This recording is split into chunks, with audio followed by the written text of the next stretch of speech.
Tens of thousands of football fans came to Highbury. Electrifying.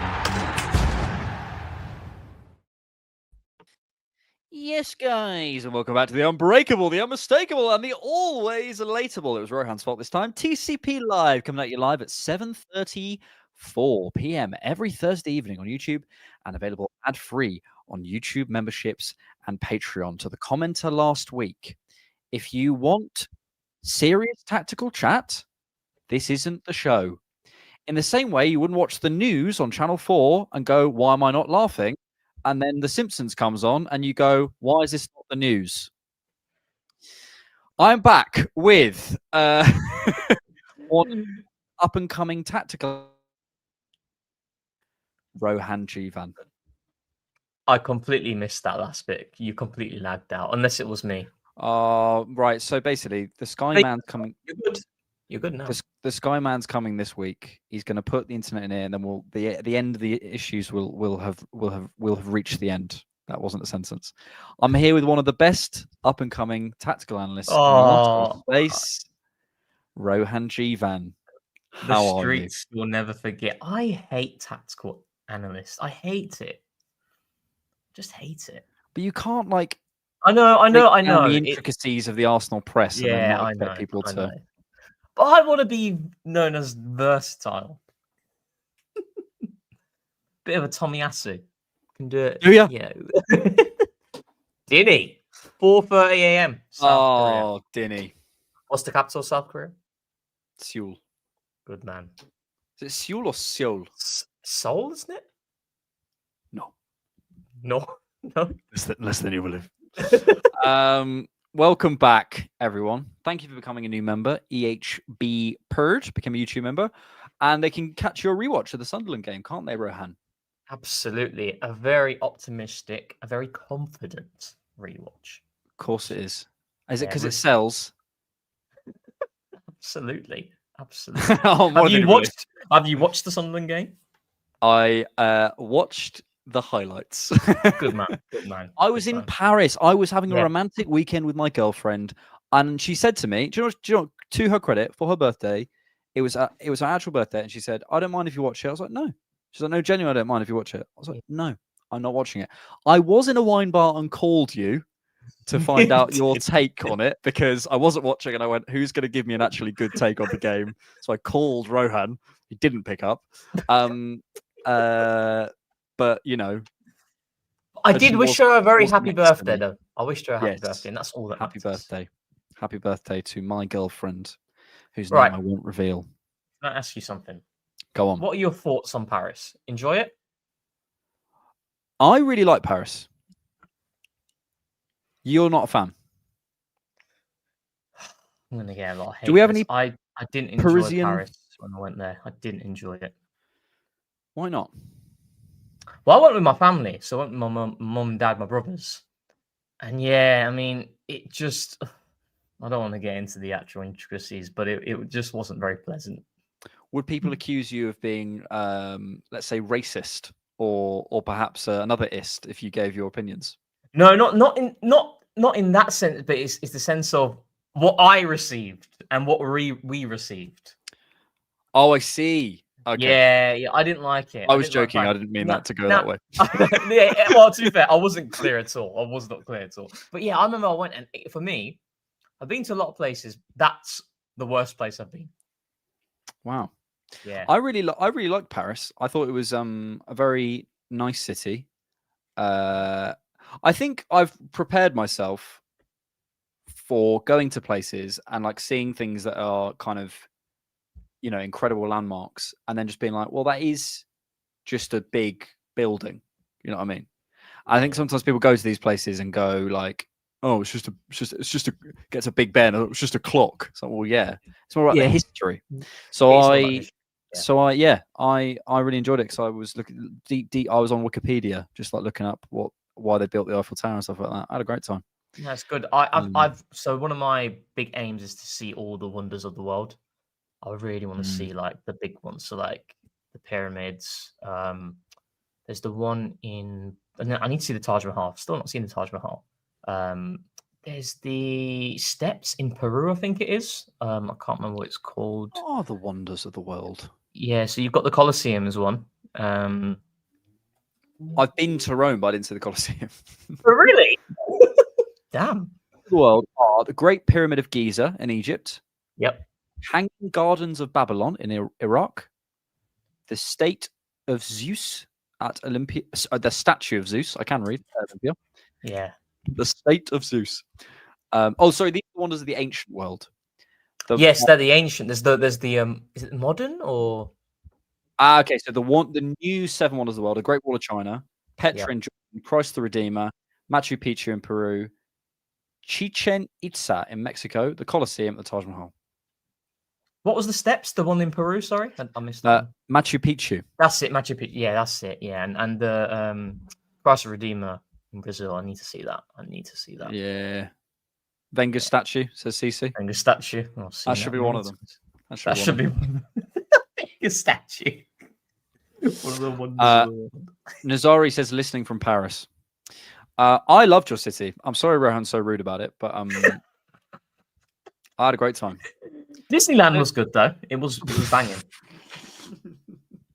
Right, I had this debate a long time ago in work, and it's such a childish one. I was like, "What's the big roundabout called in Paris again?" The big round. You mean the Arc de Triomphe? Yeah, that one. Yeah, the big roundabout. Yeah. Like, and obviously, I don't agree now. A few years ago, I was a little bit more immature in that sense. Oh no, I still am immature. I was like, I'd rather see Disneyland than the roundabout. The guys were like, there, think, no, you wouldn't. Yeah, but no, but fair enough. If you're like a young person, you would. But I was like, I went really confident. I was like, well, if you asked every single person in this office, there's 100 of us, 80 of them will say Disneyland, and that's definitely not right. I mean, it is. I mean, it is loads of cars going around a statue, but it's the history of the statue. Exactly. I mean, that's the thing you learn to appreciate, isn't it? It's like they're like, that's wow, why I retracted my statement back then. Retract it. Any other statements you retract? Not as of yet. Rob Holding, no, definitely. Oh no. We are here to talk about Arsenal in this international. It feels like we've had about 7 international breaks this year. I think because we're good, I'm enjoying them even less than I do normally. But this one was needed, Alex. This was needed, and we're going to talk about that. We're going to talk about Maurizio Michelli. We're going to talk about Miles Lewis-Skelly and the media agenda against Arsenal. We're going to talk about the cavalry returning. We're going to make our Premier League team of right now. We might even predict the Premier League table. And because it's the international break, we're going to be taking your questions. Thank you all for joining us, especially while England are playing. I imagine we're on in the background for a few of you while you're watching them play. Should we get into it? Should we get into it, Rohan? Let's do it.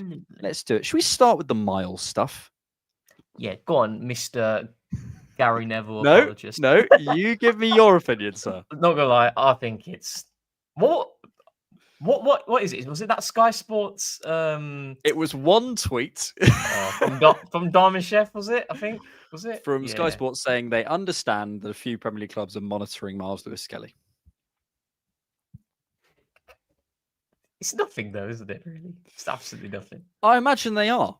Yeah. I mean, I really imagine they are. Look, if I'm being serious, I think the idea that Miles Lewis-Skelly has not been given a pathway forward at Arsenal is just a nonsense. Yeah. And it is the most international break thing of all time. But what I find interesting is like people will go, they'll go, oh, this is just using Arsenal fans to create engagement. And then they'll just give them the engagement and then create their own engagement, complaining about the engagement farm. It's all, you're not winning by going, oh, this is just engagement. Well, of course it is. There's nothing else to talk about in international break. Yeah. Also, probably they are right. Probably the information that Sky had is probably correct. There probably are some clubs looking at Miles Lewis-Skelly. Because, by the way, wouldn't every club in England, if there's even a sniff that he might be leaving Arsenal, if I was at Brighton or Bournemouth, or whatever, I would be all over that, right? Not to say those are the clubs that he would go to or could go to, but any club, Chelsea, City, whoever, every club in the UK should look at him. but it's just obviously a non-story. Like, he is evidently going to be given a pathway. I think, in terms, I don't know, but my sense of what's going on is he is probably not training necessarily all the time in midfield, but I imagine the plan is to move him into midfield over the course of this season. And by the end of the season, actually, we had a super chat from Mio Bertilson. When will we see Miles O'Skelly in the midfield? Well, we've already seen him this season, and you'll be able to tell me the game it was. Because you've got that kind of memory. Did we see him in midfield? He came on in midfield in one of the games. I actually can't remember which one it was. Yes, but he played in midfield. I think by the end of this season, we will regularly see Miles O'Skelly in the midfield. Not necessarily as a starter, but I think we'll regularly see him as a left 8. Yeah, I agree as well. I think that's where his long-term future is. But at the same time, he's 18, isn't he? What I do find interesting is maybe we'll see it a lot sooner than what we expect because of Ethan Waneri and how Mikel has said many times we need to now develop him into that role at right centre mid. So you've got a complete contrast to someone like Arsene Wenger, who was very much young players, give them the minutes, in whatever position they'll learn. It's good for their development. It feels like Mikel wants to specialise an Ethan in that specific role at a young age. So with that in mind, maybe perhaps he does the same with Miles as well, a lot sooner than what we expect. I don't really know when it will happen, but I have a feeling it could be sooner than what I initially felt. Because you've got someone like Hincapié, you've got Calafiori there. I think Hincapié right now is the second choice to Calafiori. So then it puts Miles on paper third choice at left back, but then maybe that door is opened up in midfield. It's one of those we have to wait and see. I'm not worried about the situation because he signed a new contract as well. Yeah. Right. He signed a new contract, and this would have all been. He would have been aware of everything that was happening before penning a new deal. And he's also said, like, this season is a little bit different to last season, which I'm playing constantly. But now this season I'm having to adapt a little bit differently because I'm not playing as much. But he didn't look at it from a negative point of view. So I don't think anyone should be worried about it though. No. This is an interesting question. Thoughts on Tuchel's comments about Miles needing more minutes? On one hand, I agree, but on the other, I don't want him having too many and risking injury. Looking at Yamal, the injury thing, I don't worry about personally, just because of the way he's built. I don't think he can withstand this sort of stuff. Like, I don't worry about that. Maybe if we're talking long in the future, building up and racking up minutes like Bukayo Saka potentially. I think I don't like. I get the Tuchel comments, and I think again. It depends who you view, but some people getting outraged about it. But I get it. You can't. It's really hard to take someone to the World Cup, considering how much competition there is and how many players there are if they're not playing for their club. Like I think that's completely fair. What is the squad then? What's the England squad right now? I think Nico O'Reilly's left back, and that's probably one of his main competition. I think Luke Shaw's certainly. I don't know when the last time he played for England, but I think he's certainly out of the picture. Yeah. Obviously, you could take Lewis Hall. There's other England players as well. But I believe by the end of the season, he will be playing. So it just feels like a bit of a kind of he needs to be playing. And by the end of the season, he will be playing a bit more. And that's fine. You know what I mean? Yeah. I think I have to be fair. If we're sat... Oh, Jed Spence as well, says John. Good shout. So there are players that I believe Miles is clear of all those players. Yeah. But equally, if Miles isn't playing at the end of the season, to me, it's not an outrage to say he shouldn't go to the World Cup. I just think he will be, and therefore go to the World Cup. Yeah. Do you know what it is? The reason why I was asking about the squad is not just at the back, but I wanted to see at the back in midfield and forward if Tuchel was consistent with what he's saying there. So the only problem I would have with that is if you're saying X needs to play more, he needs more minutes, but then you're not doing the same for Y, who's in the team. That inconsistency I can't sit with. But I have looked at the squad, and to be fair, every single player that he has picked has been playing regularly. And also, even if they weren't, there are sometimes, like, let's say a goalkeeper, sometimes it's like, well, they're not playing, but they are just in the squad. Like, there are times, and I don't think it's as simple as like you all have to be playing. Yeah. But yeah, so Jed Spence and Nico O'Reilly are probably the options at the minute. I think Nico O'Reilly has also probably been the best performing left back this season, in terms of what he's doing. So I had a feeling he would be left out, but I do think Tuchel rates Miles really highly, because otherwise he wouldn't have been playing him as much as what he was initially in the previous. Came straight in, in the and he was waxing lyrical over Miles as well. So yeah, I think it's one to watch. It's difficult though, really, isn't it, with the squad that we have? And obviously we joke around the fact that we're never going to be able to have the entire squad available. We'll always have some injuries, but in a situation where we do have everybody available, that's where the difficult questions start to be asked, and where it becomes tough for Mikel. Like that's the disadvantage of having a big squad, isn't it? Because when you've got everybody available, you then start to have some players who are going to be unhappy because they're not playing. Like, irrespective of the environment that they are in and everybody being happy with it, footballers want to play. So that's going to be a tough one for him. Yeah, but the alternative is a thin squad where we've got exactly Jack-Henry Francis on the bench against PSG. You know what I mean? So you pick your poison, isn't it? It's pick your poison. And, we're criticised for not having a deep enough squad, and then we have a deep enough squad, and you create other problems. So for me, just in the case of Miles, he's just signed a new 5-year deal. I think it's similar to Ethan, as you sort of alluded to.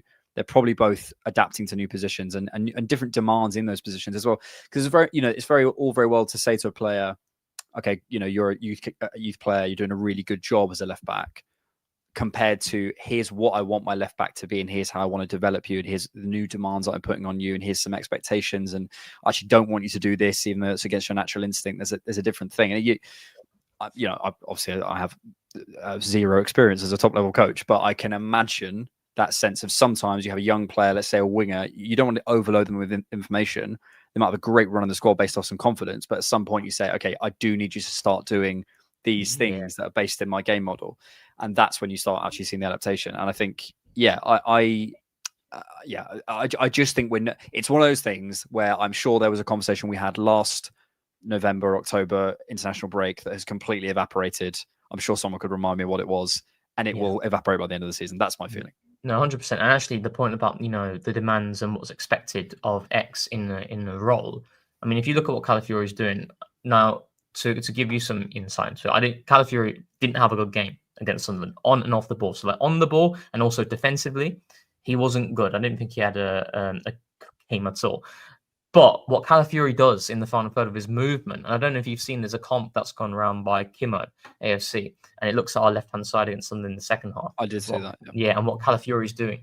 The way that he moves, the spaces that he occupies, how he drags Michele in positions that he didn't want to be in, that's something that opens up avenues. And it's also had a really good ripple effect on other players as well, like Declan Rice, who can stay a little bit deeper.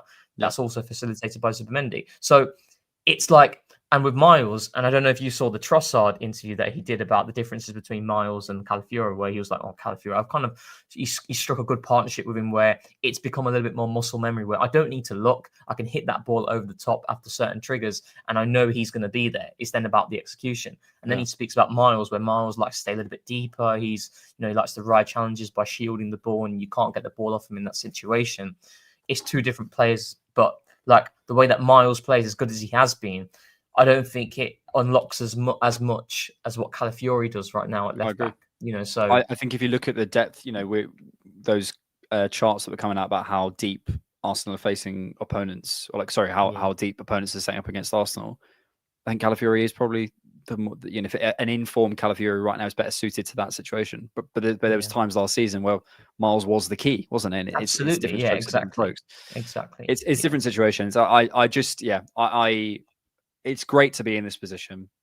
And in terms of, is there any panic about, the future? Absolutely not. This is a guy who's clear here to stay. And I'm sure there will be on a PDF that none of us will ever read the exact, right, here's what the plan is. And I can imagine. I think I said this even when Calafiori started. Well, two things. Firstly, it's not always because Calafiori is playing, it means that Miles is X. Sometimes it's just Calafiori's been brilliant, and there's nothing wrong with Miles at all. He's exactly the same player. He's just been exactly what we need. And secondly, I do wonder whether they maybe said to him in these contract negotiations, not that we're going to take you out of the team, but there's going to be a period where we're not going to rely on you as much, because he's had such an intense year as a kid. Have a bit of time out of the spotlight for a second, have a little breathe, let's say before, depending on what's going to happen. But, we're not going to place those incredible demands on you as we did at points last season. He played like so many minutes, became such an important player for us, had those games in the Champions League, etc.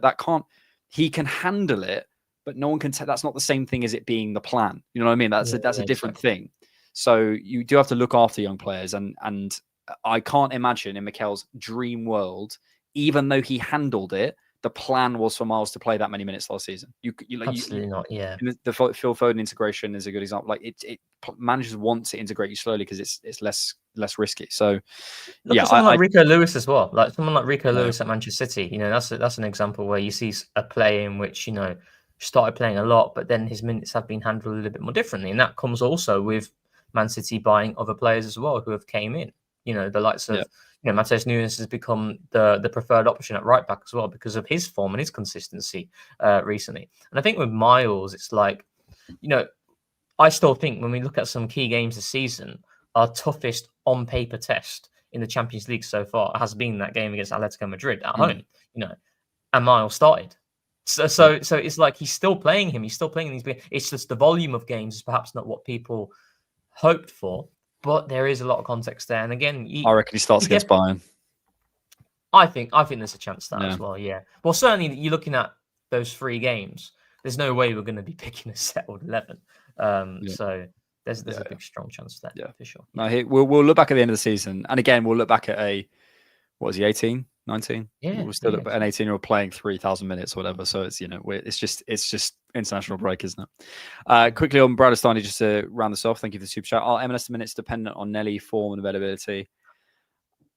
I don't. So I think we look a little bit too much into like partnerships in that sense. Now, I think partnerships are very important, but I don't believe like Mikel goes into the game thinking, "Oh, Martinelli's starting this game. I need to therefore play Miles." You know.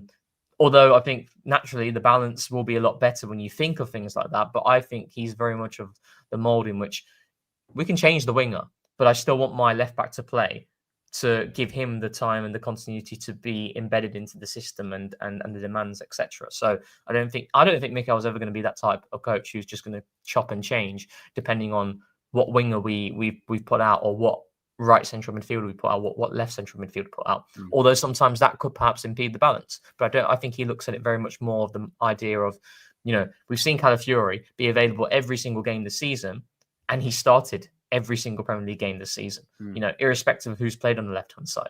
So, yeah, I don't think it's as much as like Martinelli plays, therefore Miles needs to play in his eyes.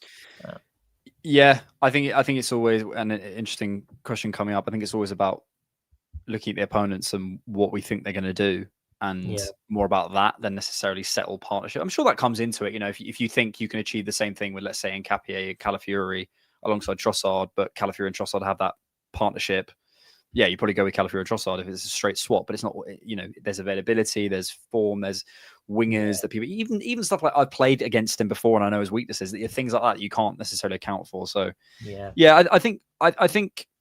For me, I think when I consider a lot of the games and the game states we've been in this season, Calafiori has made a lot of sense. So, you know, in terms of what we want from, I think if Calafiori could cross, like that's consistently, like out on the outside, because he has his moments for sure, but it's like the consistency outwork. That's for me when I've watched Calafiori, that's never been his best asset, one of his better assets. Like you can point to like the cross that he put on the plate for Saka in the game against PSG. But these are isolated scenarios. I wouldn't associate Calafiori as having a Kieran Tierney-esque type of delivery, you know, when he's going out wide. Whereas Nkapie maybe offers that, but I don't know. So possibly. Let's see. KD says, did you watch the Ox interview? He mentioned that Wenger never did video analysis until Arteta. It's wild. Was our team Vibe FC? Was that the reason we were top 4? I think to me, I was like, did you see the clip? I've seen the clip, Yeah, so if you haven't seen it, it's essentially Oxlade-Chamberlain on Ben Foster's podcast, and he's talking about that Arteta was the person to tell Wenger that he wanted to see clips of the opposition, and that it was Watford as well. It was literally Watford. Yeah. And look, I will say, like Arteta came in 2011. Yes, 2011. So I think it's less of a it feels it would feel less agree. I think about Oxlade-Chamberlain. I think about when did he go? Like end of the 2010s. So this is like the start of the 2010. Like I think it's less egregious then. It's still pretty like, oh, okay, but that was the method. I also think, and I always get people pushing back against this, and I just think it's a mad thing to try and argue that the game hasn't got more complicated, hasn't got better, hasn't got higher quality. Like it, and here's just another example. You're the greatest manager ever didn't do video analysis like for our club, and that tells you where the game. And again, it's no slight on Wenger. The amount of innovation he did, in the same way that we'll look back on Arteta in 50 years and say, "Oh my god, I can't believe he didn't do, AI analysis or whatever it is." We'll say how mad it is. It's just that's the time. But it tells you that things keep moving forward, and the fact that the players didn't have information until Arteta came in on what the opposition were doing. That's like one of the main things that you need going into a game now. So it tells you firstly how things have changed, but also again just another example of the character of Arteta to be like to Arsene Wenger and say, "Nah, mate, we need this," and to get it. It's like, I know I'm going to do it. It's a bingo card. 22-23 comes Miguel Molina. Oh my god, no, right. I had a meeting before this CannonPod, like the production meeting, and they were like, "Oh, Rohan's asked for a test record for something on this Tuesday night," and I was like, "What's he asked for?" He's like, "He spoke about this like Miguel Molina lecture or something." I was like, "How has he weaseled this? Good idea, no?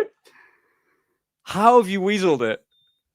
We're gonna try and get data pod, but yeah, I haven't spoken to you about that. We were in the meeting. I was like, "How has he done that, mate?" Oh, I just think it'd be a banging idea if it works. I don't know how it would work. But... Good Lord. Get the Thiago Motta thesis. Go on. Miguel Molina, come on.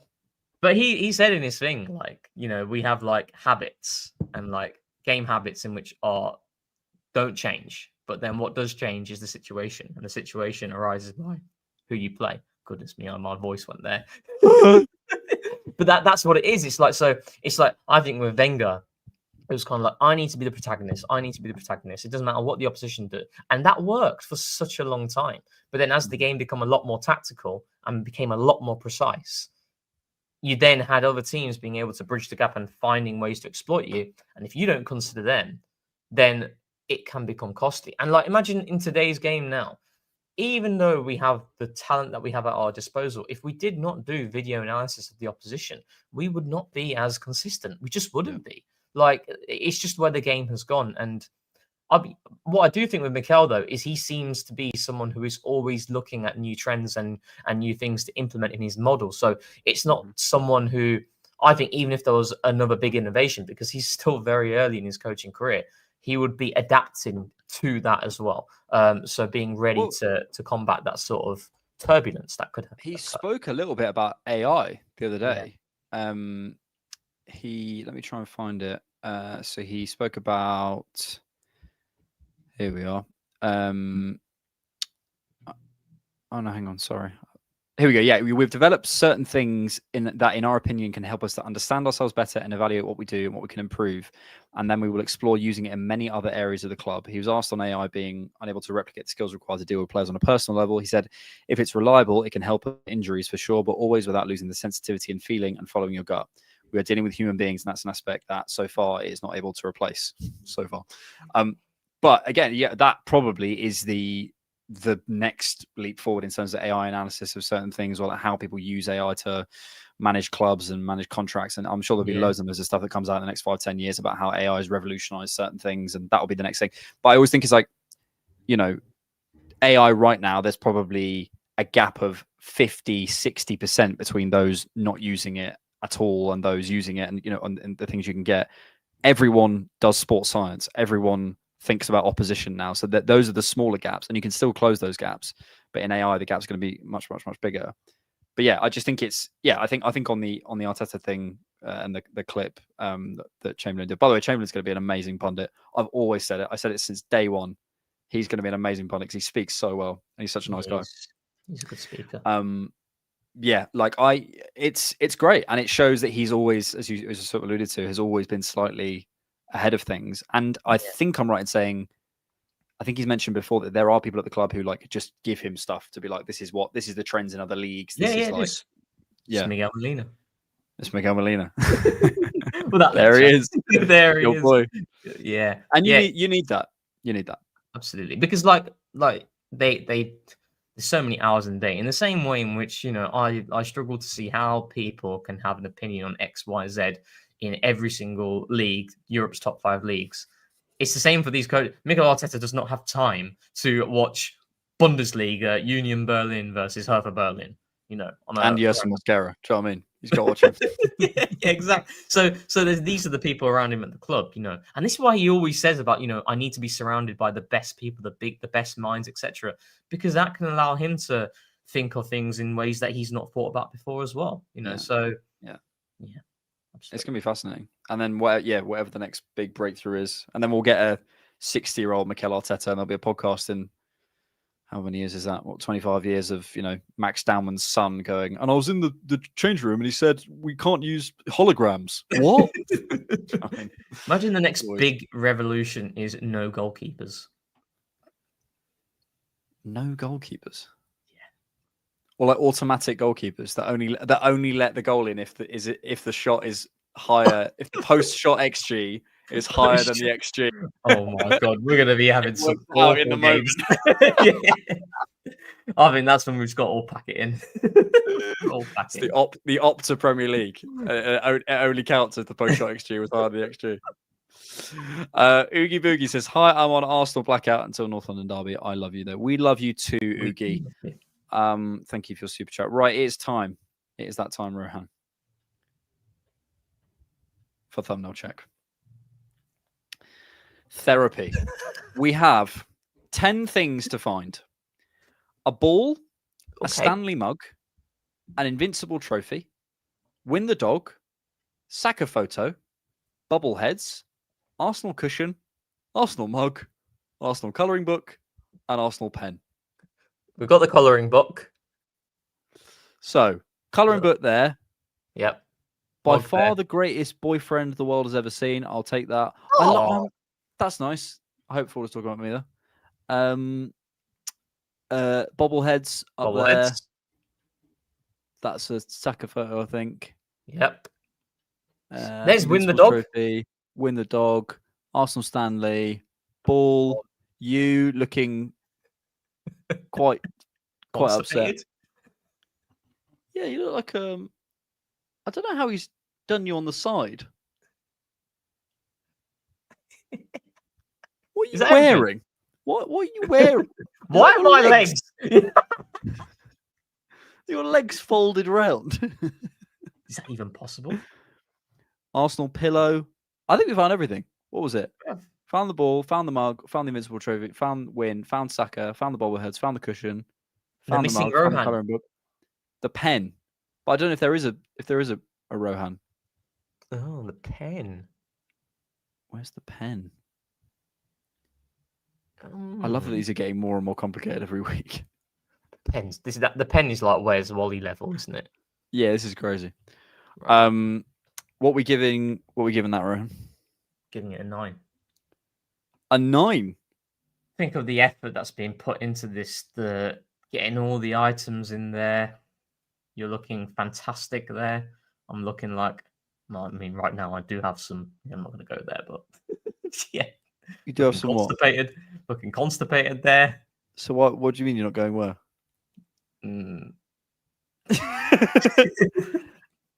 Moving swiftly on. Moving swiftly on.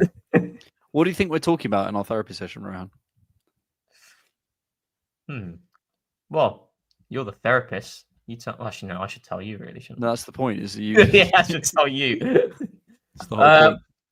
We're talking about why there hasn't. I'm a bit sad that there's not been another Miguel Molina lecture since post 2021. That sounds like a defense. That sounds like you don't. Sounds like you want to talk about something else, Rohan. I don't know where the pen is. There's not a pen. Is there really a pen? I miss these shoes. I wore them every single day for like literally about 2 months, and then they got a little hole in the bottom. And that becomes risque in rainy season. And I was at an Adidas event the other day, and the PR, and I was like, I miss those shoes. They fell apart. And he was like, oh, no, tell you what he said. He said, it's because you're an Arsenal fan. So I'm not sure that's how that works. See, when you get a hole in your shoes and it's rainy season, you get wet socks, and wet socks is an awful feeling. Rainy. Repressed memories of Rob Holding, says Simon. Ford, I'm giving that a 9. It's very good. I can't find the pen. I think he's saying there are some other things as well, but we will he'll stick it in the Discord and he'll explain more, I'm sure. Yes, please do. Right, Rohan. Yes. It's time to build our Arsenal team. No, not our Arsenal team. Our Premier League team of right now. Exactly as we speak. Who are the 11 performing players? These are the best ones in the Premier League. I'm expecting better from you. Shout out to James Alcott, actually. He was the one who... Shout out to James. Alcott, isn't it? Alcott, yeah. Alcott. We do love Alcott. Yeah, we do love Alcott. Yeah. Right, Alcott, chat. Yeah. Let's be unbiased, okay? Let's be purely unbiased. We are building the best Premier League 11 right now. Any player who we believe is right now the best goalkeeper, the best right back, the best left back. Are we going for 4-3-3? That feels fair. Yeah, 4-3-3. Espen, thank you for super chat. We'll come back to that because we're going to talk about the players coming back from injury after we've done this genius bit of podcasting. Starting in goal. It's got to be, hasn't it? I think, yeah. But the problem is he doesn't do anything. But he has, though, in certain games, right? Against Man United, crucial saves. You know, against Man City, he made a big save at 1-0 as well. Goalkeepers. Yeah, but we're going to remember that because we watched the Arsenal games like 3 times. Okay, let's look at other. So let's look at the other contendees, right? I do think Jordan Pickford has a shout. Like, I'm sorry, he's so consistent.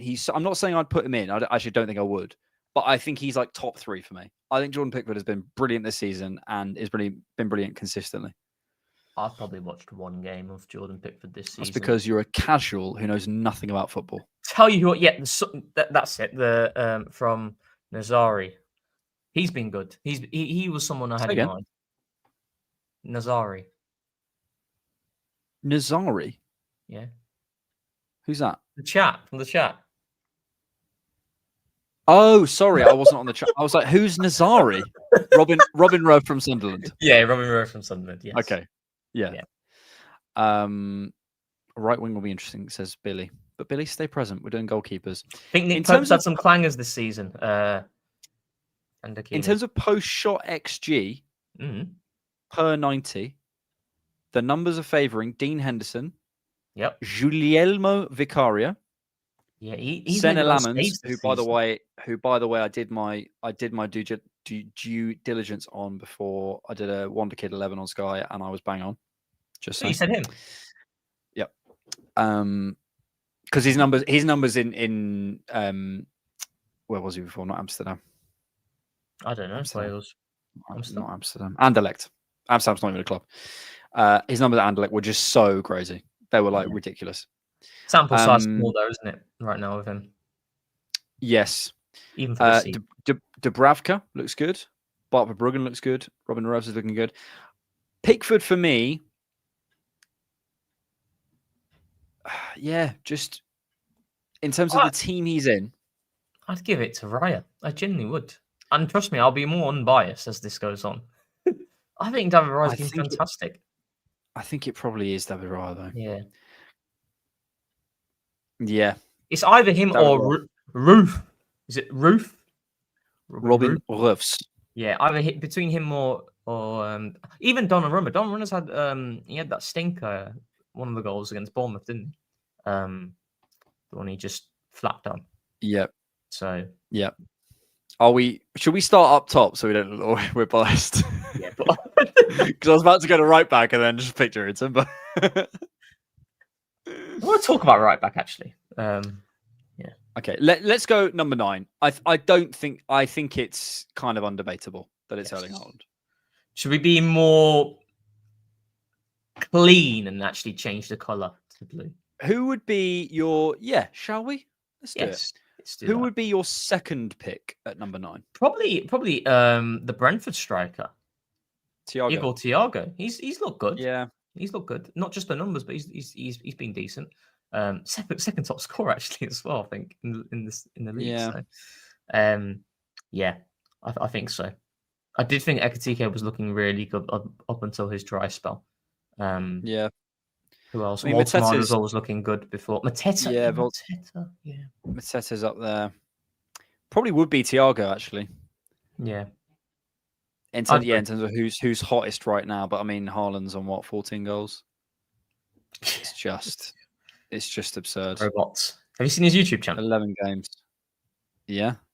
Yeah. It's just likable, isn't he? It's annoying. Very annoying. I'm going to stick another player in there, and people aren't going to like this, but I think Caicedo is in there.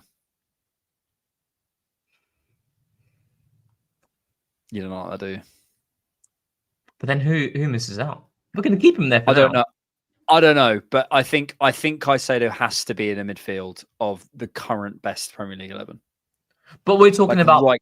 we're talking about performances this season, right? Yeah. So like Performances this season, he has been absolutely. Firstly, he scores some bangers, but he's also been absolutely everywhere.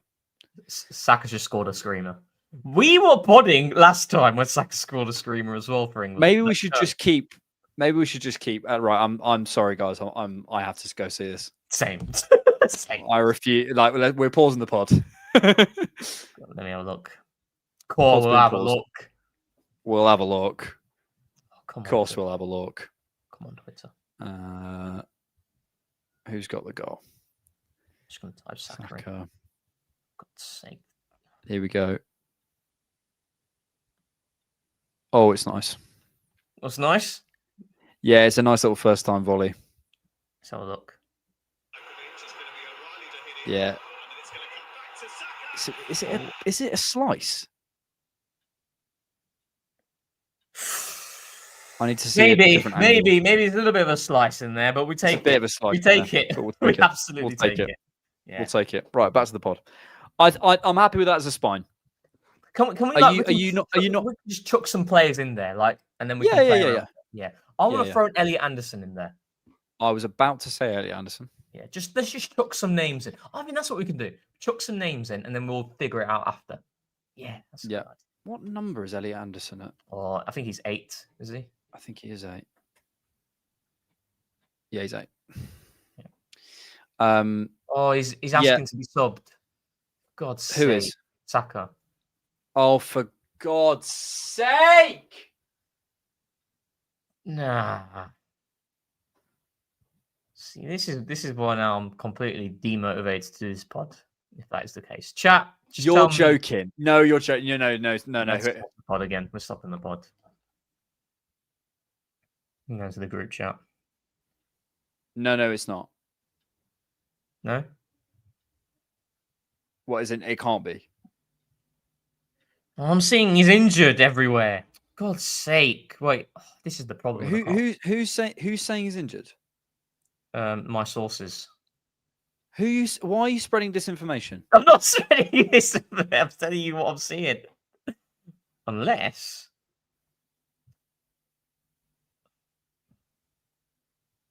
What's happened? I'm gonna go straight to Chidi's account. Who's Chidi? Chidi AFC. Right. Someone. Who are these people? Oh, for goodness sake, man. Oh my God. He signaled to come off, but he's continued playing. Him and Declan Rice are going to do my head in. They're going to do my head in. Just stop playing for them. Just stop, please. Oh. What is it? Declan Rice will play 100 games, and if he's asked to play for England the next day against Andorra, he'll go, yeah, go on, Gaffer. I'll play. In a friendly. Go on, Gaffer. Why not? I hope it's just. I pray it's just precautionary. Oh, for God's sake! I don't want to do this anymore. Anyone want to do a Prem 11? Anyone want to hop on for me? I'll go home. Right. Well, Rice is in this. Okay. 100%. I think we should throw Zubimendi in there as well. Just can't chuck f- some we can't- names. No, we're I- chucking names in. We're chucking names in, aren't we? We're chucking names in, mate. But I He's been don't. insane, I'm sorry. man. I don't think he's been better than Caicedo. Do you know what? You're probably right. You're probably right. Although Caicedo did have that stinker against Sunderland, apparently. The streets were saying. The streets are saying he had a stinker against Sunderland. I didn't watch that game, so I don't know. Neither but did I. From the Chat, games were I've you seen him part of the play, streets? Were you part of the he's been streets? excellent. Yeah, he has been excellent. He's a class player. He's a top player. Like He's fine. he's fine. False alarm. Chat. What? Why are you doing this? And also my sources as well. These people playing with my emotions. Who are your sources? I cannot reveal. I'll just tell you afterwards. I don't want to just act them out. Here. You're in that chat. Which chat? Oh, I don't go on it. Yeah, well, there was a couple of injury concerns shouts in there, so. Where? I'm in the chat. I can't see it. Oh, sorry, it's a different one. Oh, different. Oh, different one. Oh, one I'm not in. I honestly, I don't read much of it. To be fair, Who's in that other chat, mate? But I'm pretty not much cool enough some to of be the in it. main people. There's a few others. Yem is in there. Who's actually. in there? Yem is in there. No, who's in there, mate? Obviously, I'm not cool enough to be in it. So, Alex, if it was my group chat, you'd be the first person. don't lick my ass. I Who's in the will group chat? certainly- So you hate me, I absolutely detest you. chat. Why is Rohan leaving me out of things? I think this is tantamount to bullying. Moving swiftly on, Um, I think we could come back to this because I think Phil Foden's had a low-key, very underrated season as well. He's looked really good. I'm not saying he gets in, but we need to have a bit more of a little debate. We need to argue. We need to throw a tantrum. I'm happy to leave that for now. Centre back, rogue shout, Yeah. Dan Ballard. But how many Sunderland games have you watched? 2. But I've seen a few comps, and he looks good. Okay, And he scored a few goals. To be fair, so the 2 games that you have watched, you say, will not be Yeah. the game against Arsenal, which he was fantastic in. So Correct. So that's 3 games because I'm telling you, and the chat will tell you he had the game of his life. Yeah. Pretty much. He's also an ex-tail ender. He don't get in. I'm going to be biased here. It has to be Gabriel and Saliba. It has to be. We can't absolutely just pick has the to be. entire Arsenal back 5. Even though we could. We are hitting breaking numbers defensively currently. So I think Gabriel has to be in there. I think that's fair. You are putting Saliba in there now, whether you like it or not. Saliba has to be in there. He has been the other shout for sure. He's a shout, Gehi. But that's left centre back. Gehi's left centre back of the 3. So I think it has to be Saliba. I genuinely think so. Chat saying Van der Ven. Are we doing GA tax here though? Yeah, we can't judge centre backs by GA. Vicario In the same way we can't judge strikers by clean sheets. Do you know what I mean? It's not fair. Vicario has made the most saves out of any goalkeeper this season. Yeah, that's not always a good stat, is it? It's like the whole he's got more interceptions than him. Yeah, but that's what I'm saying. It's not good for the centre backs, is it? Yeah. Do you know what I mean? Like it's not a good. It's like when Leno was saving loads of shots. He's also left centre back, so Saliba. Get Saliba in. I'm telling you, right? There can be some debate in other areas. I think left back is Nico O'Reilly. Oof. Or you've got Nico O'Reilly, you've got Cucurella. I think Calafiori's performances have dipped a bit in terms of the individual performances, what he offers on the ball and defensively. I think they've dipped a bit for him, so I wouldn't push for him. I'll be real. or you froze. But are you back? You're typing.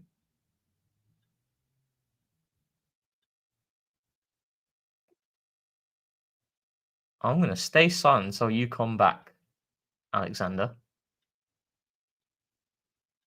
He's Am I complete. just? Oh, now you're back. Now you're back. I'm Now you're back. I was talking the whole time, and I could You hear repeat you. I could repeat hear everything. you the whole time as well. That was like So- being in a. That was like being in a coma. So you need to repeat everything you said there. Everything. All I was saying was I like the Nico O'Reilly shout, and then you were going, "Oh, he's gone." I was like, I can hear you. Yeah. Nico O'Reilly, Cucurella. This is funny. It's getting fixed next week on Monday. The Sky Engine is coming. Chat. I've got fiber optic now. The man, shout out Luke, did a stellar job. Luke. Apparently, Saka wanted to just change his boots. Shout out Luke, but more importantly, So we panicked for a good 5 minutes for no reason. right? Jurien Timber's going in. I'm Okay, sorry. right. This is pure. Okay. This is pure Arsenal bias. Is it? Right. No. Okay, right. So nobody can get at me, okay? Because back in the day, a year ago, when it wasn't mainstream, and I'm going to do this, I'm going to give myself a pat on the back here. I said Jurien Timber is the best 1v1 fullback we've had since Ashley Cole defensively. And then there was shouts of Sanya, there was a shouts of Tomiyasu. I was like, nah, he's better than them. And he is. He's proved that. However, I think there's an argument for Reece James. But maybe there isn't, because I checked how many games he's played, and it's 7 Premier League starts, I think. 4 off the bench. 7 Premier League starts. Yeah, so out of 11. James, He was. Alex, He's started as a midfielder at times, James. You can't have him as a right back. He started nominally as a right back. Or did he? Actually, no, he didn't. Because Gusto's played with Reece James. at You times. might be cooking there. Can we have a conversation actually about Reece James and Timber, right? So I'm not backing down on this, right? As an all-rounded player, right? And I'm going to get hate for this. Fine. As an all-rounded player, Jurien Timber, for him to take that next step up consistently in the attacking third and on the ball, that is the biggest area of growth that he can take. And Reece James right now, I think, is the more complete right back. I don't think that's a controversial opinion. I think most people who would even No, have controversial Timber in within would the agree with Arsenal fan base. Within the Arsenal fan base, I think it's controversial. I think it is. that. Well, it depends who you talk to. But... Do you agree with that, or would you? I'd play Saka at left back, so I don't know. I've given up trying to please. I've given up trying to please that group. Oh, I'm not talking about the pleasing. I don't care about care. that. But I'm saying, what do you think? Like, what do you think between Timber and James? For me, I think Jurien Timber is I think it has contributed more and more in the final third, and just because Reece James can whip a ball in. Look, who do I think is probably, if they had uninterrupted careers, the better player? Reece James. But who has put in better performances and is objectively the higher performing player? I think it's Jurien Timber. I don't disagree with that. I don't. Good, because if you did, you'd be off the podcast. What other right back shouts are there? So maybe Munoz, wing back, but still, like, he's a shout. Munoz would be up there, yeah. Yeah, I'm trying to think who else. Chat, who else has there been that stood out? Because left wing has been injured, and go on, who you put in? Oh, I disagree. What do you disagree with Semenyo? It's got to be Doku. No.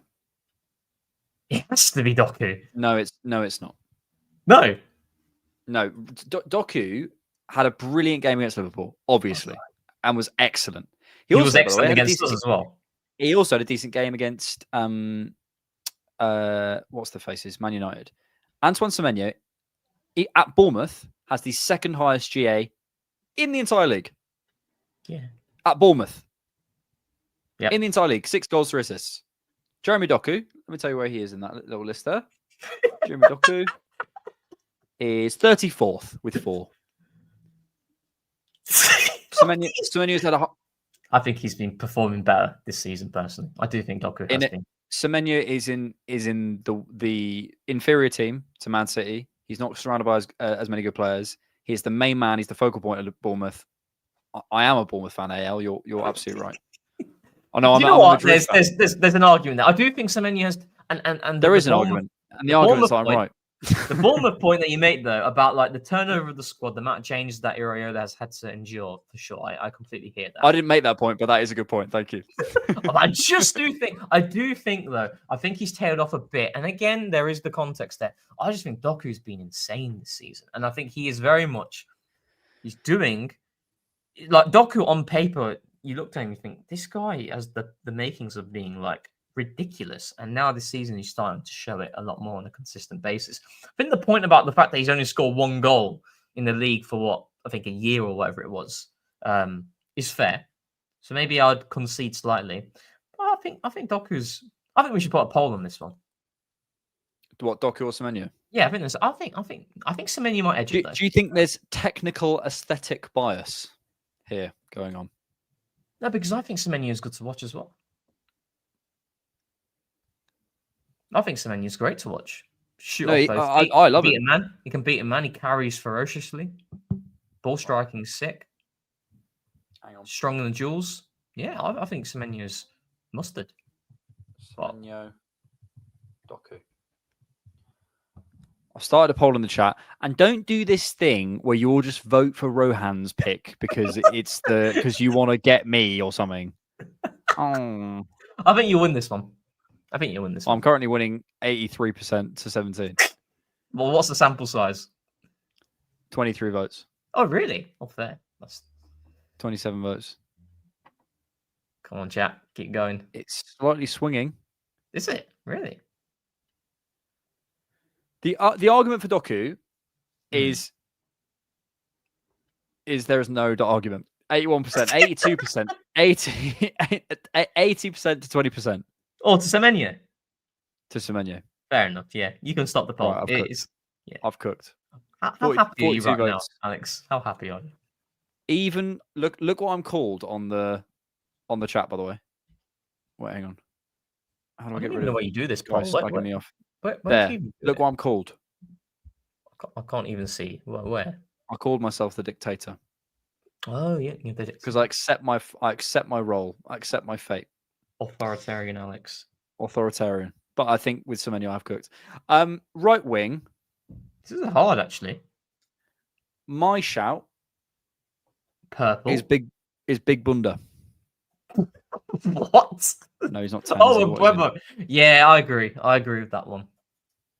I agree. What number is Mbeumo? He's probably like 11 or something, maybe. 19. That's what it is. Good number. Good number for a forward, I'd say. Big 17 and 19 is an understatement. Yeah. Yeah. He's been really good.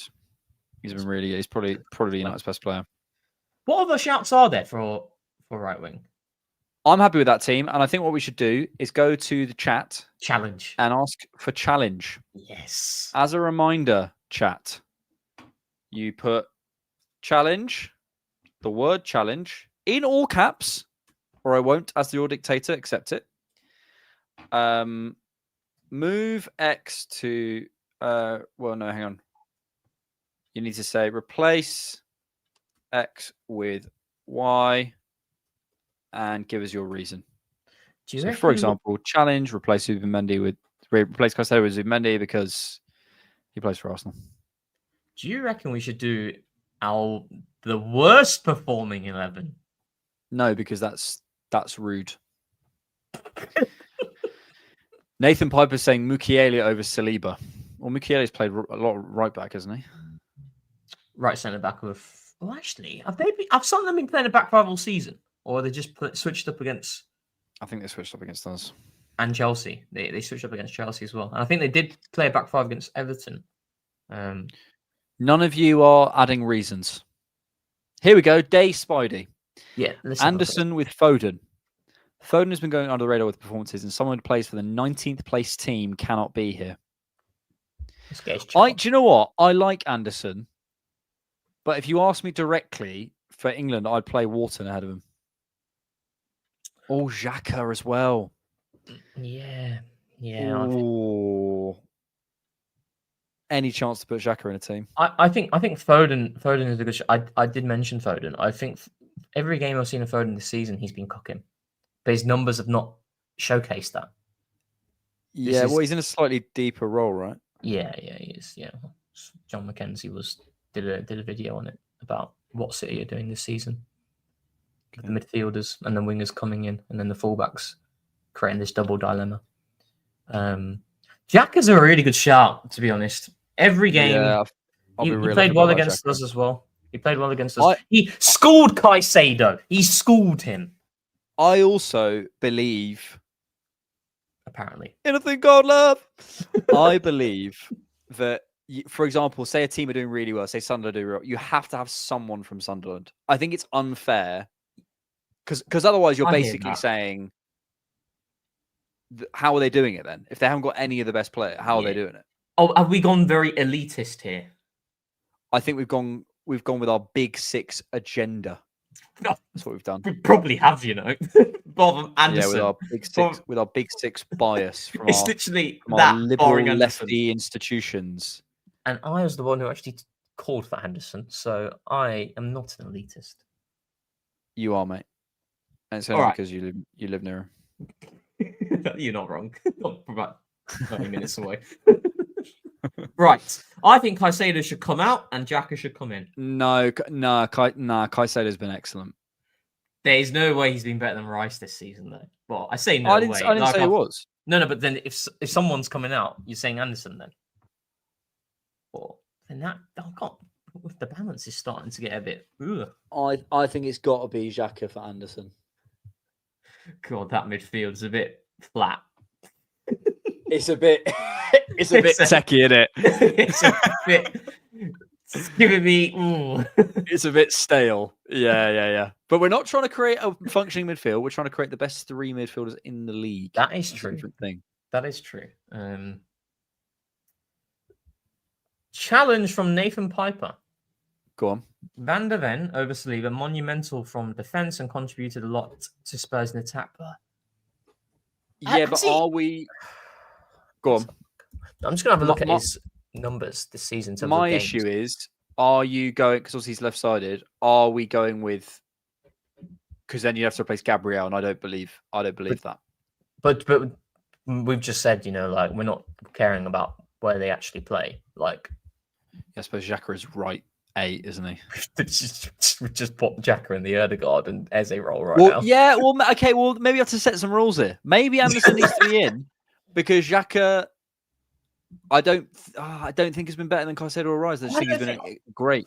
I don't think Van der Ven's been better than Saliba. I've watched a lot of Spurs. I don't think he has. But again, positionally, he wouldn't be. He'd be on Gabriel's side. Oh, you're taking Xhaka out? Fair enough. I didn't even squat. I think we've got to be fair.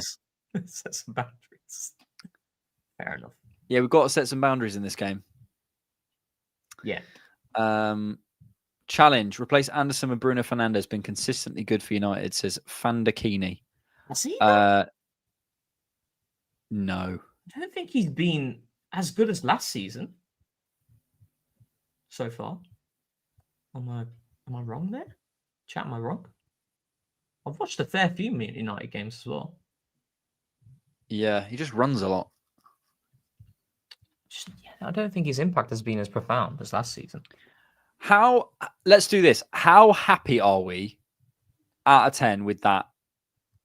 Yeah, I would say Mukiele at right back with Tim. Maybe he can go on the bench. Maybe we should make a little bench. That's what we should do. Yeah. Because right now we have gone again very elitist. What's Mukiele's number again? 12. Oh, I have no idea. Absolutely no idea. 20. What does Doku get on the bench? Yes. Yeah, get him on there. Go on, Doku. Docs, as I call him. Has Mukiele been that good though? I know I like Mukiele, but has he actually been that good this season? I think from what I've seen to 3 games of Sunderland, and I suppose one of them was highlights, and I don't know. I've got my mic on my table. That's why I'm doing this. Why you got your mic on your table? Because I have to do 2 hands to type, don't I? Who else is it? If Foden's got to be on the bench. Yeah. Full of the voice cracks. Sabozlai's a shout. Yeah, he's been Liverpool's best player by a mile. Yeah, and Igor Jesus as well. We've Right. got to get him. If I can spell Shabozlai first time without checking, Wait, you have to give me a super chat. You watching right now, you have to give me a super chat. Oh no, okay, no, I'll give you a $5. I'll give you a $5 if you spell it right.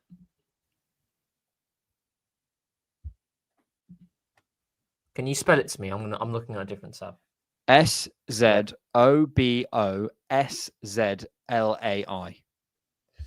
Yeah, send your bank details. I'll send you a $5. Send it now. Send it now. Thiago at Brentford. Yeah. 100%. Stick him in purple. Maybe 2 more for the bench. Yeah. Well, let's have Ruffs. Yeah, Ruffs. Yeah, do you know what?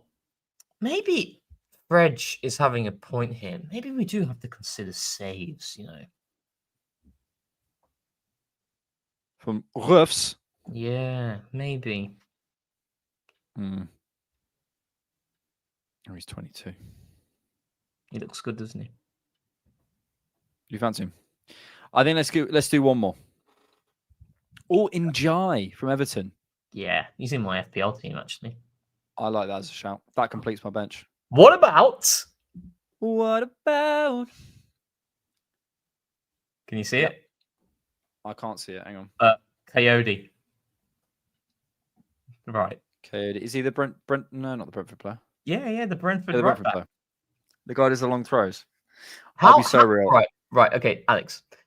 Go on. Do you think Arsenal signed Coyote because of what he offers with the long throws? I mean, it's possible, isn't it? But I'm just thinking about that. I'm thinking this feelings. There could be. And to be fair, he's. I also do like him as a player, but that long throw is lethal. It is possible. Who's our long throw? It's Norgard, but he's on the pitch. But then it's Calafiori, isn't it? It's Calafiori and Rice. Calafiori, Rice, and Norgard. Miles. If you're a Premier League footballer, you should be good at throwing the ball a long way. So, do you know why Rory Delap was really good at throwing them? Because he was a javelin thrower. He was a javelin thrower in his younger days. So with Rory Delap, like right now with this is where Coyote's different. Coyote's throw is kind of like Rory Delap because Rory Delap's throw, the intention was to score from the first ball, from the first contact. Now it's about the winning the first contact or not winning the first contact, creating a bit of chaos, and then win the second ball and pounce. But Rory Delap's throw, it was like an actual corner, and the trajectory meant that, and how he was throwing it allowed the person who was meeting that ball to be a threat directly at goal. Well, thanks for the long throw history of the Premier League. That's such basic. There's something in the last action. What, like that? A flick? Yeah, it's like a little in like the last thing you do, but I don't really know what it is. Are you generating power like that? No. It's in the power comes from exhilarating stuff. Tell us again. It comes obviously the power comes from your arm, but the last action gives it some kind of direction. I don't know. God knows, but you just throw it very far. Arsenal Vision had the Liverpool throw-in guy on their podcast, and we're just going, I think if you just chuck it hard. Oh, the Liverpool throwing coach? I believe so. Well, they're on Football Vision thing they do with Phil Costa. I'm happy with that team. I'm very happy. I'm happy with that team. 8 subs, 11 players. And now it's time to get to the nitty-gritty. What's the nitty-gritty? The Premier League table.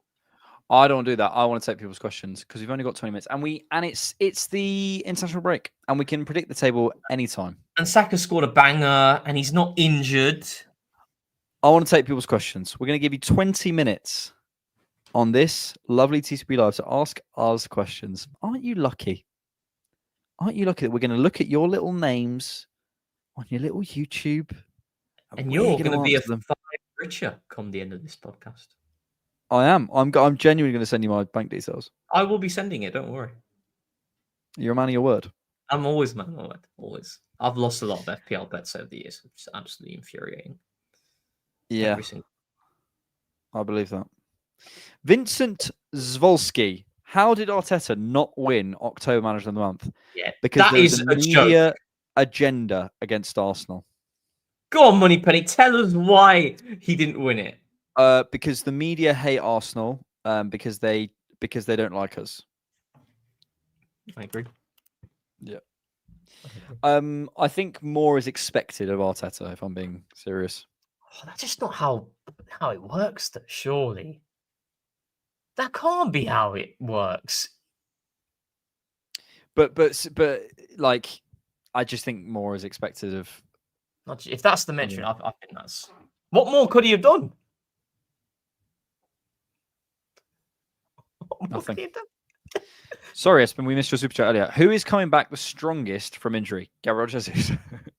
I think Kai Havertz will have a bit of a. We'll all be like, we're going to have a period of the season, and I think it'll be in about a month once he's properly back in the fold, where he has like a couple games where he scores, and we're all going, "Oh my goodness me!" He's looking like the Hulk. He's looking like the Hulk. He's looking fresh.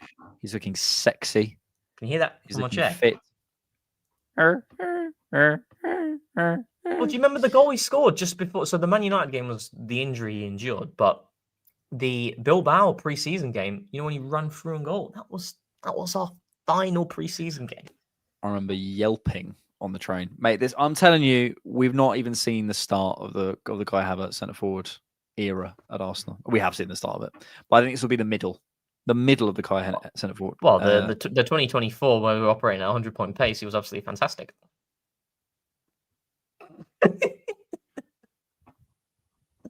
Oh yeah. Hulkverts. Which school of psychology would Mikel Arteta adhere to most? Psychodynamic, behavioural, cognitive, or humanistic? I think he'd be probably. I don't know psychology well enough to answer this, but if he was a type of therapist, I think he'd be a CBT therapist, because he's all into these sort of, I imagine if you were like Arteta, if you tap your shoulder 3 times type stuff, or do box breathing before a game, it gives you an advantage. He'd be all over that. It feels like that type of dude.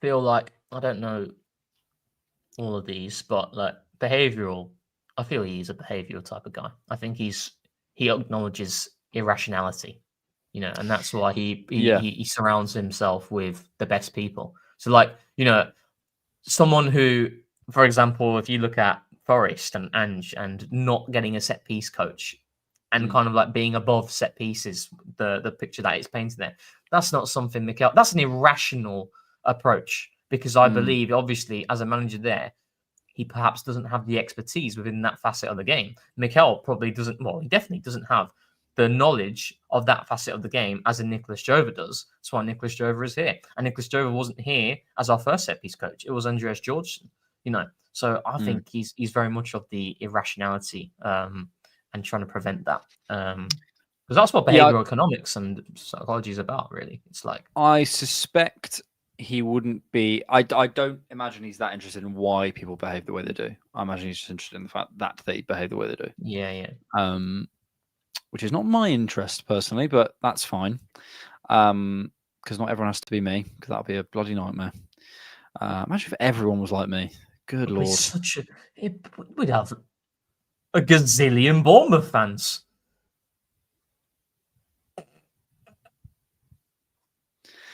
What would be your starting midfield? I know I'm a Madrid fan because I watched a Madrid game. That's how it works.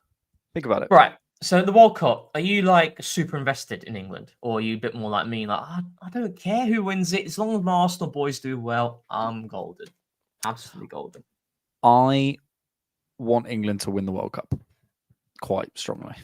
Okay, fair. So you're locked in. I want to win a World Cup in my lifetime, and I want to do it while Rice is cooking, Saka's cooking, Miles is cooking. That'd be nice, because we might not have as strong a unit in 10, 15 years, and who knows where Arsenal will be.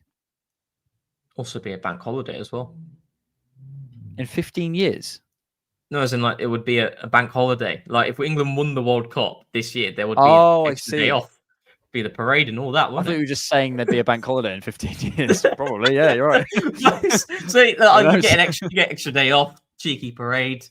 Yeah, I vibes to that, but I'm not bothered. Like I want England to win it, but will I lose sleep over? Will I be upset?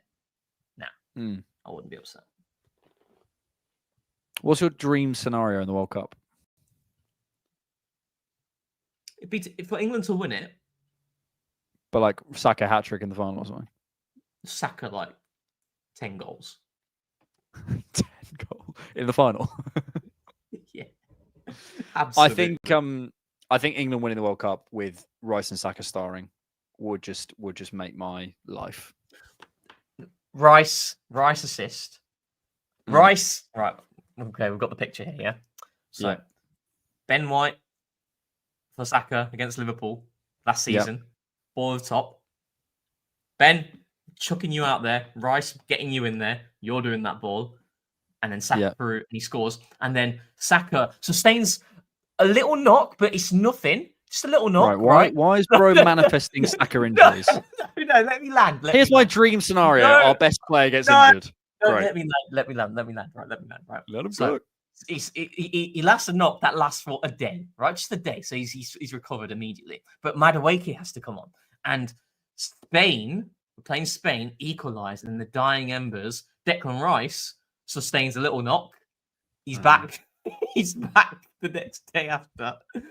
And then Ben White comes into the team and he plays that same ball over the top of Madueke and he scores it. And then Eze comes on and he scores the third goal. Okay. I manifested that. What is bro waffling about? Now you tell me yours. That was so imaginative. Saka 5 goals. Harry Kane like hands him takes off his shoes and like gives him the shoes. Goodness and me, then I should be able to write a play. And then like King Charles comes on and like shakes his hand. You know, I've shook King Charles's hand. Yeah. True story. I was in a musical and he came to see it and he saw me after it and I had a wig on in the show and I shook his hand and then I had to take the wig off and he saw me again and he didn't recognize me. And he was like, Alex? And then we kissed. You tell me your scenario. You are a creative genius. You do all the different hot videos. You're fantastic. I'm telling you, you are. So now you got to give me. The. I'm tuning in now, right? You're telling me a story. Yeah. And I'm gonna live it. Yeah. I'm gonna close my eyes as well. There was once a young man called Rohan who decided, along with his friends, he wanted to go on holiday. Him and his friends were making a decision. Where would they go? Ayia Napa? Greece? Ibiza? No, Rohan piped up. Being told. Thailand, please. You absolute. The group headed to Thailand. Okay. Rohan went out on a night out. It's all leading back to the World Cup. Rohan goes out on a night out, and one thing leads to another, and he ends up in a bar. With his group of friends, and he gets chatting to a nice young lady. Oh, for God's sake! And England are winning the World Cup on the big screen. That's the story. You could see it there. You could picture it. Not gonna lie, and you can picture the next part of the story. The rest of us can't. That's not the way you're going there, but glad it stopped there. What would be my starting midfield 3 for the World Cup? Rice, Wharton, Bellingham. Takes that one out. Is that balanced? Yes. Ball progression, aerial dominance, physical dominance, athletic dominance, chances, everything. We're not going out and out creative. I mean, you got Wharton there. I don't know yet. Out and out creator, Jude Bellingham. Yeah, but more like Jude Bellingham. I see more a player who's attacking. The last line. Rice made like the most chances created in the league from like 2025 to the end of last season. I'm talking about a little pocket player, In the pockets, guys. Yeah. I don't know. I'm not sure. I don't think I'll you. see. I don't think you need pocket players as much in international football because people aren't structurally as set up as well. Oh yeah, That's my opinion. I reckon you should be our manager. Of England. I think I'd do that. Imagine Alex was just there on the dugout. Just just look at the camera, cheeky wink. Alex, we're losing 6-0. What are you going to do? One of these. Believe, guys. I mean, my post-match interviews will be box office. It'll just be pure. Listen, we play with our hearts on our sleeve. We play for England. We love you. We love this country. I do all that, and then people would love me. And then I'd just play Harry Kane, and we'd win. It can't be that hard being England manager for 90% of the time. It's just the. Yeah, you're playing Andorra. You don't need to give them tactics. You just go Harry Kane, go on the pitch and score. Do you know what? You probably wouldn't need much tactics. You don't need to go. We're pressing a 3. What? None of that. Just in it. None of that. None of that rubbish. Still on the question. Rohan, this has been a proper TCP live. Oh, proper waffle fest. Yeah, I love this. That guy. I'm tired of being serious. Good. I'm sick and tired of being serious. I'm glad you're miserable. I'm glad you didn't like it. Oh God. I hope you enjoy it, whoever this is. And also, actually, right, I'm telling you, I've got power, right? So, last week on Spotify, guess how many ratings we got? So, we had 200. Right, we had 230, I think it was 230 last week. Look how many we've got now. How many do you have now? I think we had 326 or 316. Right, well, tell them to do it again. I will absolutely. We'll revisit this. 323. Yeah, You've cooked. I cooked there. Absolutely smashed it out of the park. I'm sorry. Did we get any reviews on Apple Podcasts? Did we? Or do I need to dip into Apple Podcasts as well? I don't know what the. If you're listening to people, I was on Apple Podcasts. Firstly, what are you doing? Just get on Spotify, you losers. Secondly, rate us on Apple Podcasts. Yeah. Spotify, guys. I hadn't even rated us on Apple Podcasts. Spotify, guys, give us a rating. Give us a 5-star. I want it to be 450 by next week. 450. We are going to get to 1,000 come a couple of months' time, I believe. Come on, chat, do it for me. Turn on notifications as well. Yeah, you. I always think you should do that. You. Me. Most handsome Arsenal player.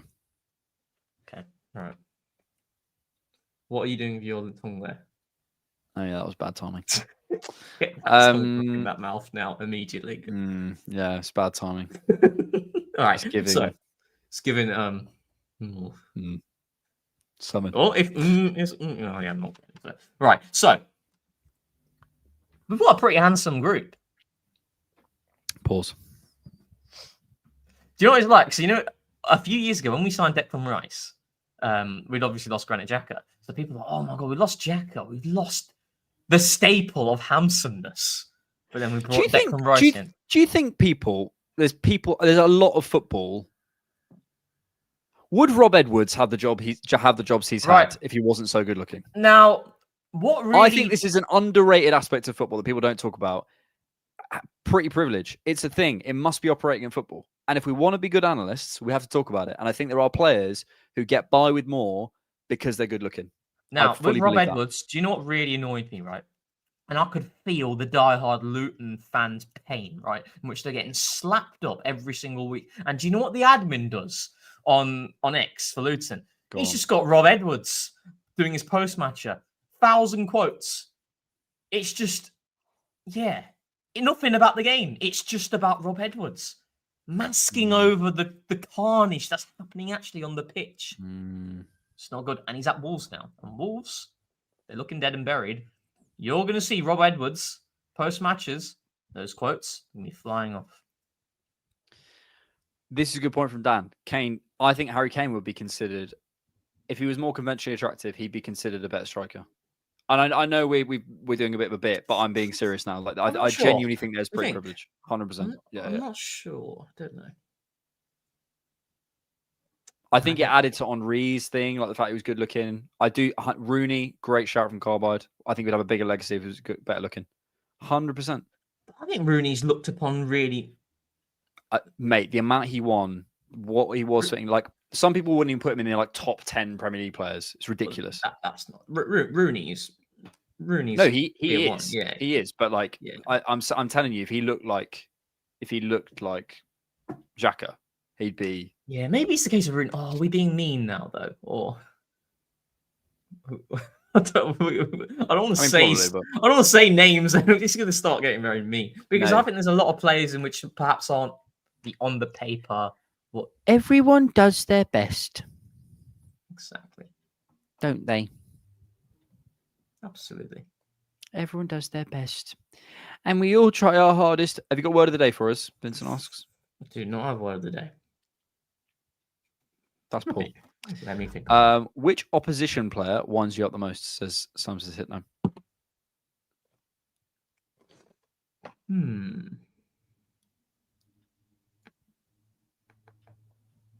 Joe Linton was up there. Joe Linton is my answer. Bruno Guimaraes is up there. Guimaraes is up there. Yeah. Dan Burn was having a bit of a nasty streak with Kai Havertz, you know. Quite like Dan Burn. Yeah. Joe Linton because he's the worst type where he gives it out but he can't take it.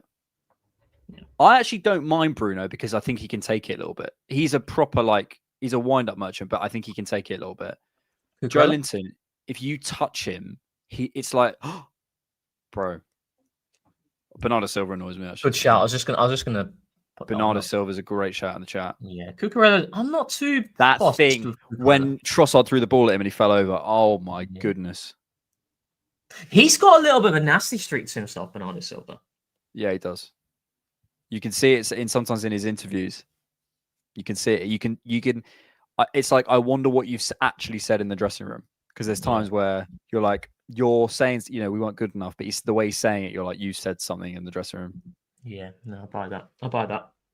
But you also need that. You need a little. What do you think the dynamics of the dressing room would be if it was me, you, George, Forder, MJ, James B, James C? What's the dynamics? Who's the leader there? You. Not a chance. Quiet leader. You're the Odegaard. I think you'd probably be the leader. You're the Odegaard. You're the quiet leader. The most tactical. Liam Delap has the potential to be the next one. That's a good shout. Very good shout. Very good shout. Lascelles as well. Yeah, Lascelles is not bad. Trippier. Yeah, a whole Newcastle team. Just throw them all there. Yeah, Newcastle. And people haven't really got annoyed at many other teams. Tell you what, you wouldn't have seen it, right? There, a lot of people weren't happy with Xhaka, right? So there was Mikel Merino made the absolute most of it. So Xhaka challenged Merino. Merino was like rolling around, and Xhaka was full on giving it some to him, shouting. Really? Yeah. But Mikel Merino, that was a bit of nonsense they did there. So Richarlison's up there. Yep. Richarlison, but again, Richarlison's just irrelevant. Let's not say that now that we're playing them next. Yeah, I've got this thing. I've got this. Now, I don't know about you. I don't know if you believe in that stuff. I do believe in it. Like when they're playing, when you're at Arsenal games and then there's a sub and it's like number 17, who coming on for? I find that quite funny. I'm like, nah, my favorite one is when it's like against Man City. It's like Grealish, who coming off at Rodri, who? Yeah, that's banter. That is banter. Yes. I love it. I love it. Nathan Piper, how should we treat Xhaka on the return game in the Emirates? Like a king. I don't want to hear anything. Okay, right. Now let's talk about this more, right? So we should not be treating him with anything if he comes. So let's say Xhaka was on the bench, right? And Xhaka comes on and it's the 70th minute with 1-0 up. There should not be any applause. We're playing a game. Applaud him after the game. I disagree with that. If we're 3-0 up, yeah, 3-0 up. If we're 3-0 up, I'd applaud him. Yeah, if it's 0-0, I wouldn't. Yeah, exactly. Eddie Nketiah, right, came on the other, and Eddie Nketiah scored against us last season in the cup. when he came on, right? He came on in which the game was at 1-0, and there was so much applause. Like, forget that. We're playing a game here. It's literally no. I was losing my head. I think I'm at home. What are we doing? This is tense. Smiling, you're talking to each other. How the kids are doing? I want to kill you. I was bamboozled. I bet you were applauding. Like, oh, Eddie. Well done, Eddie. Have a good game, Eddie. Phone emoji. What are we doing? What are we doing here? Aaron Ramsdale, right? When we beat Southampton 3-1 last season, right, there was no applause, obviously because he was starting the game. After the dust was settled, then he went around every section of the ground and we applauded him. That's how it's done. But when the game is on, forget all that nonsense. It actually winds me up. It winds me up. It winds me up so much. It actually infuriates me. That doesn't mean boo him. I'm not saying boo him, but just like treat him as any other normal player. If Eddie Nketiah comes on, go, who? Literally. Would I do that? I think if we play like if we'd have played like peak Ronaldo or peak Messi, I would have done that. But also because we were terrible, it wouldn't have been funny. Do you know what I mean? Oh, no, and when you do it, you gotta do it with a full on. Oh. One more time. Tell us the story about the long throws again, mate. It was really good. It's a really good story.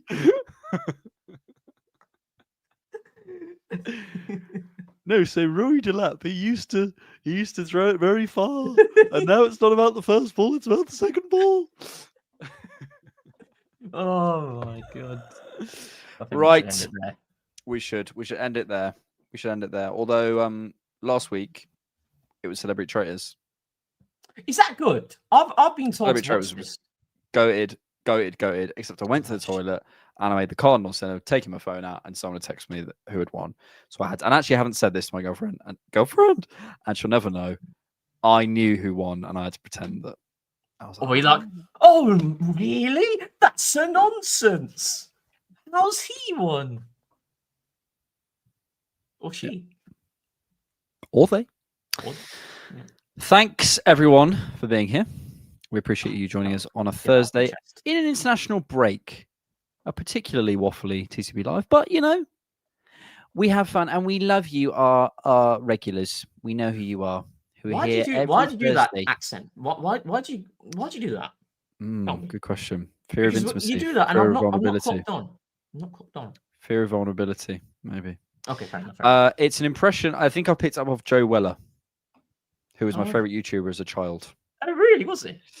Yes, and now it's just in my lexicon. The great story is Joe Weller. Fair. But from like 10 years ago, and I can't. It's just. Fair enough. I was just thinking, like, what's he trying to impersonate there? Now I know. Now we all know. Only an up-and-coming analyst in the Oslo community could pick up on that. I would love for that video to be deleted. It's got 100k, mate. No chance. Thank you all for being here. Genuinely. We appreciate you being here on a Thursday. I hope you all had a lovely evening. We've got Rewatch out. We've got what else we got out on the Cannon podcast? All the normal stuff. Main podcast. Soon. We're recording a Scouted tomorrow. I will reveal who it is on the Scouted, but you will like it. It's a name people are going to enjoy. Yeah. Thanks for being here. Subscribe if you haven't. Like us on review us on Spotify. Spotify. Give us a rating. I want 450 by next week. 450. Yeah. Thank you, Rohan. Always a pleasure. I'm really happy I got it off my chest. It's just a nonsense. Absolute nonsense. What is? Just like applauding, like going, go on, Eddie! Go on, Eddie! At 1-0. What are we doing? Thank you, Rohan. Okay. Love you. Tens of thousands of football fans came to Highbury. This was one kind of... Thanks so much for watching, and thanks for keeping Arsenal. I forgot. Silly Billy Award. Tens of thousands of football fans came to Highbury. This was one kind of queue the ladies thoroughly enjoyed. Electrifying. Electrifying. Inspiration.